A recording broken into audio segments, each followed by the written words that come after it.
Olá, meu povo abençoado, que Deus continue abençoando a sua vida de uma forma poderosa, em nome do Senhor Jesus Cristo. Hoje nós vamos já estar comentando a lição de Apocalipse. Meus irmãos, nós estamos em uma campanha para comprar uma câmera para o nosso canal. Por que queremos comprar uma câmera para o canal? Para lhe oferecer vídeos com qualidade, porque você merece, tá ok? Então, meu querido, qualquer ajuda é bem-vinda.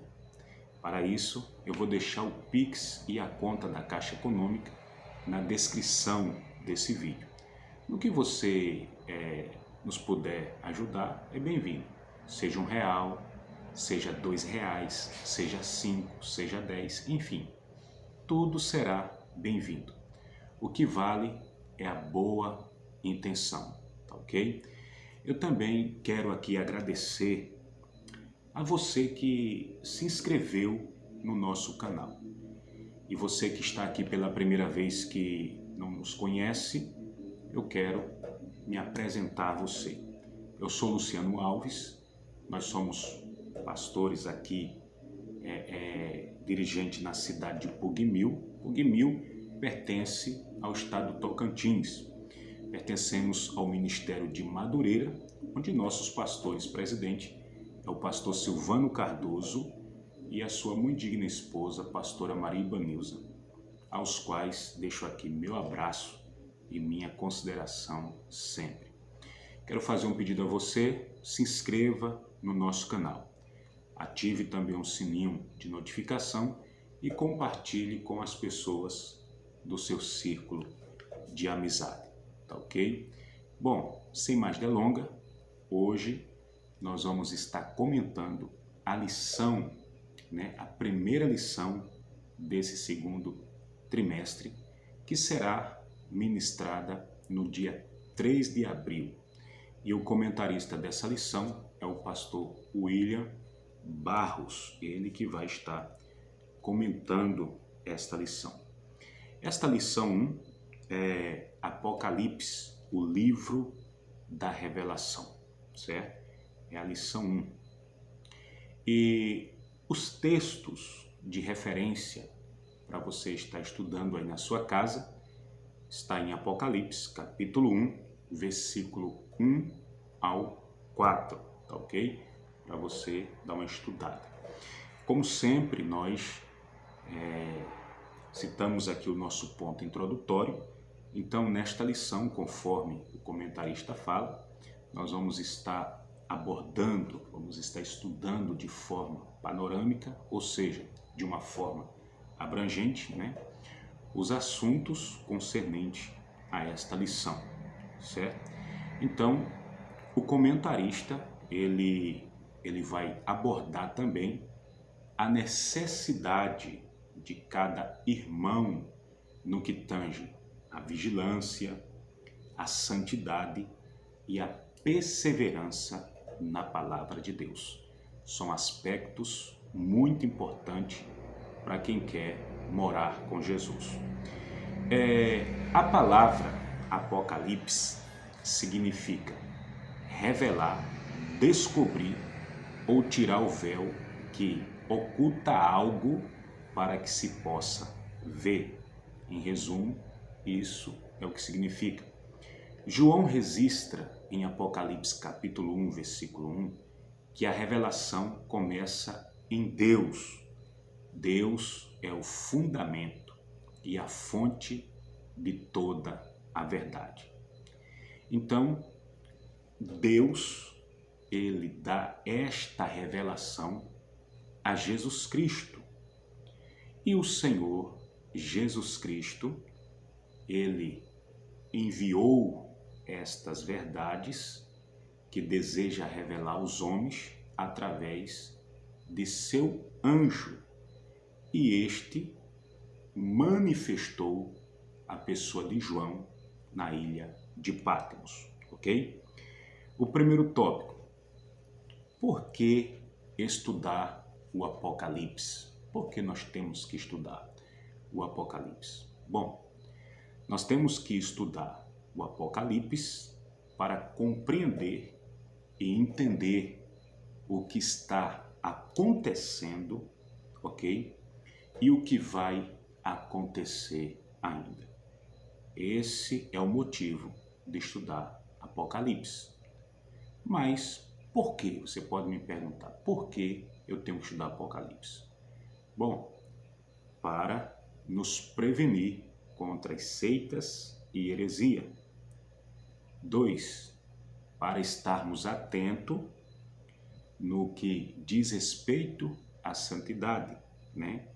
É o que está na nossa lição. E o 3 é para sermos conscientizados no que tange à revelação, à evangelização. Então, esses são os motivos para que nós venhamos estudar o Apocalipse. 1.1. Uma preservação contra seitas e heresias. Segundo o professor Raimundo de Oliveira, ele vai dizer que heresia deriva da palavra grega airesis. E airesis traz o significado de escolha, seleção e preferência. Então, a palavra seita surge justamente pelo efeito da semântica, ou seja, uma pessoa ela tem uma preferência particular de uma certa doutrina que vai de encontro à palavra de Deus e abre uma igreja. E dentro dessa ideologia que ela acredita, né, ela começa a ensinar. E dentro do viés do professor Raimundo de Oliveira, heresia é o ato de uma pessoa afastar-se, né, do ensino da palavra de Deus e ensinar suas próprias ideias, ou seja, criar ideologias, né? Ensinar também ideias de outras pessoas fora da realidade bíblica. Em resumo, é um abandono da verdade, ok? Então, nós vamos citar aqui um nome de uma seita, certo? Que perturba o caminho da verdade, da fé. Mas vamos mostrar, nós não vamos citar o nome dessa seita, mas vamos mostrar o que eles ensinam e você pode identificar, ok? Bom, existe uma seita que eles não creem na doutrina da Trindade. E o que é que eles falam? Eles dizem que essa doutrina da Trindade tem origem em Satanás, ou seja, o termo Trindade tem origem em Satanás, né? Nós entendemos, é certo, que não existe a palavra Trindade na Bíblia, meus irmãos, certo? Porém, mediante o registro de Gênesis, capítulo 1 e 26, e Apocalipse, capítulo 1, versículo 4 e 5, a Bíblia nos dá a ideia de Trindade, porque são 3 em 1, ok? Esta seita também ela rejeita a divindade de Cristo, alegando que Cristo é um ser criado. Olha que absurdo, certo? Então, nós refutamos essa seita com Apocalipse, capítulo 3, versículo 14, e João, capítulo 1, versículo 14. Depois você leia, tá ok? Então, segundo essa seita, eles vão dizer que Cristo voltou já à Terra. Ele começou o seu governo de paz, né, o milênio, no ano de 1914. E eles alegam que só 144 mil serão salvos, né? Então, nós refutamos essa seita com João 3 e 16, ok? Bom, existem muitas seitas, certo? Porém, não dá tempo aqui nesse vídeo para comentarmos acerca de todas elas, certo? Também eu me resguardei a não comentar o nome dessa seita. Então, por isso é importante, meus queridos, nós crescermos na graça e também nós crescermos no conhecimento. Por que que eu não citei o nome dessa seita? Porque você sabe, né? E por questão de ética, não é bom. 1.2, um chamado à santificação, né? Bom, meus irmãos, santidade, vocês já sabem, a gente já estudou sobre isso, né? Diz respeito à pessoa que ela é uma pessoa separada para Deus, ela se esquiva de tudo aquilo que é pecado. No contexto de Atos, do capítulo 13, versículo 2, nós vamos observar que uma pessoa que exerce santidade, o Espírito Santo lhe separa para o serviço ministerial. Na igreja de Antioquia tinha profeta, tinha doutores e a igreja orava e o Espírito Santo separou Saulo e Barnabé para a obra, ok? 1.3, uma exortação à evangelização. Bom, quando nós lemos, né, estudamos o Apocalipse, nós vamos observar a grande necessidade de conscientizarmos as pessoas no que diz respeito à volta de Jesus, né? Nós temos que conscientizar. E Oswald Smith, ele fala algo muito importante na nossa lição. Ele diz: se o propósito de Deus é alcançar o mundo inteiro, né, por intermédio de missões, e o desejo de Deus é que todo homem o conheça, e o grande propósito do Senhor é que toda a terra venha ao seu conhecimento. E você e eu não se interessa em evangelismo e missões, há uma grande probabilidade de você nunca ter nascido de novo. Então isso é muito importante, né? Temos que ter esse desejo de evangelizar, ok? Segundo tópico, aspecto importante do livro, né? Do livro de Apocalipse. Então, o primeiro aspecto, nós vamos ter o número 7. O segundo, a soberania e o plano divino. O terceiro, perigos ao lidar com o Apocalipse, né? 3 aspectos importantes no livro.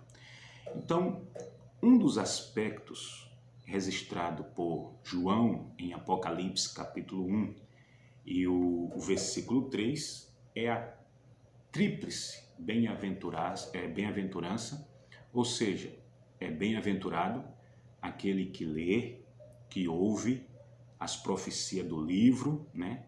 E guarda no seu coração as coisas que está escrito nele e também pratica, né? Então, isso é muito importante. 2.1, o número 7 no Apocalipse, né? Vamos ver agora essa questão do número 7. Bom, os antigos estudiosos, eles consideravam o número 7 como um número perfeito, ou seja, o número, né, da perfeição. Então, quando nós lemos o Apocalipse, nós vamos ver o 7 em evidência. Por exemplo, 7 candelabros, né? 7 estrela, 7 lâmpada, 7 selo, 7 trombeta. Então nós observamos esses 7 em evidência. 7 olhos, 7 trovões, né? 7 anjos, 7 pragas e 7 taças. Sempre o 7 em evidência. E segundo os estudiosos, o número 7 representa uma totalidade, certo? Observamos que quando João ele escreveu as 7 igrejas que estavam na Ásia, né? ele estava, em realidade, escrevendo ou melhor, a toda a igreja em sua totalidade, ok? Agora vamos aqui para o 2.2, a soberania e o plano divino. Bom, temos que entender que Deus, ele é criador de todas as coisas. Sendo o criador de todas as coisas, ele tem um domínio, né, sobre tudo, por isso que ele é soberano. Isso é um simples resumo da soberania de Deus. Então, quando nós lemos o Apocalipse, nós nos deparamos com a concretização do plano de Deus. Por que nós nos deparamos com essa concretização? Porque o que está escrito se cumprirá, à risca, né? Nem que não cumpriu ainda, mas se cumprirá, porque a palavra de Deus não cai por terra, ok? 2.3, perigos ao lidar com Apocalipse, certo? Meus irmãos, algo muito importante aqui.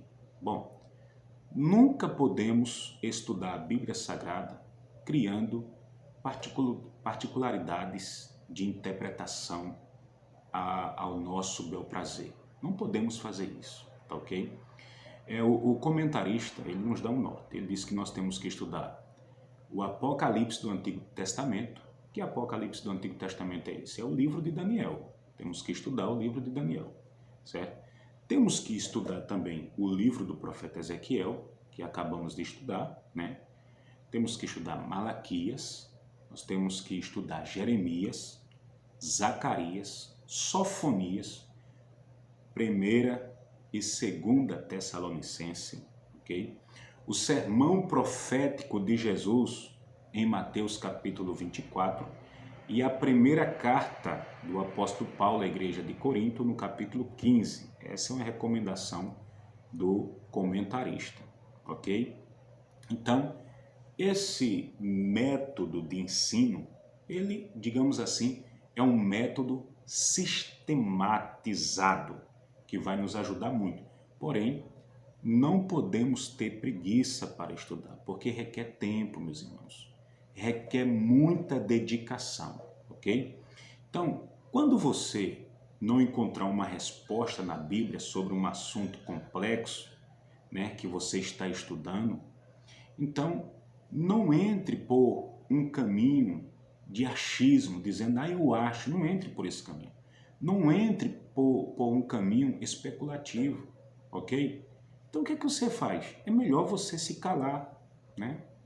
Porque quando nós vamos ler Deuteronômio, no capítulo 29, versículo 29, nós vamos observar que as coisas reveladas é para nós e as coisas que está em oculto é para Deus, tá ok? 3, agora vamos para o terceiro tópico, né? Uma visão panorâmica do livro. Nesse terceiro tópico, dentro desse tópico, nós vamos observar de uma forma mais detalhada o comentarista, ele nos dando um norte, né, para que nós venhamos entender melhor o Apocalipse de uma forma mais abrangente. Porém, aqui nós vamos dar o resumo do resumo, tá ok? 3.1, o local da revelação apocalíptica, né? Que local foi esse? Bom, o comentarista, ele fala, né, segundo está registrado em João, no capítulo 1, versículo 9, que o local desta revelação foi na ilha de Patmos. Na ilha de Patmos foi onde João recebeu esta revelação. Então, o texto, ele fala também um motivo. Qual foi o motivo de João ir para aquela ilha preso, né? Foi justamente por causa da palavra de Deus e do testemunho de Jesus Cristo. Olha aí, não é fácil, meus queridos, mas temos que testemunhar, certo? 3.2, sua mensagem abrangente, ok? Bom, nós vamos observar a tríplice, né? A tríplice mensagem do Apocalipse, que alcança Israel, gentil e igreja. Gentil são as pessoas que não são igreja, ok? Já quando nós estudamos os sinóticos, nós vamos observar, juntamente com o Evangelho de Jesus escrito por João, a mensagem do Cristo vivo, que morreu e ressuscitou para nos salvar. Então, dentro de um estudo doutrinário, né, nós vamos encontrar o quê? Nós vamos encontrar essa epístola, né, escrita pelo apóstolo Paulo, que ela vai nos moldar, né? Ela vai nos moldar, nos levar cada vez mais à santidade. Vamos finalizar agora 3.3, o tema central do Apocalipse. Qual o tema central desse livro, meus irmãos? O tema central do Apocalipse é Cristo Jesus. Tudo gira em torno dele. Ele é nossa fonte inesgotável. Amém? Bom, vamos ficando por aqui. Até a próxima aula, querendo Deus, e que o Senhor Jesus Cristo te abençoe e te guarde.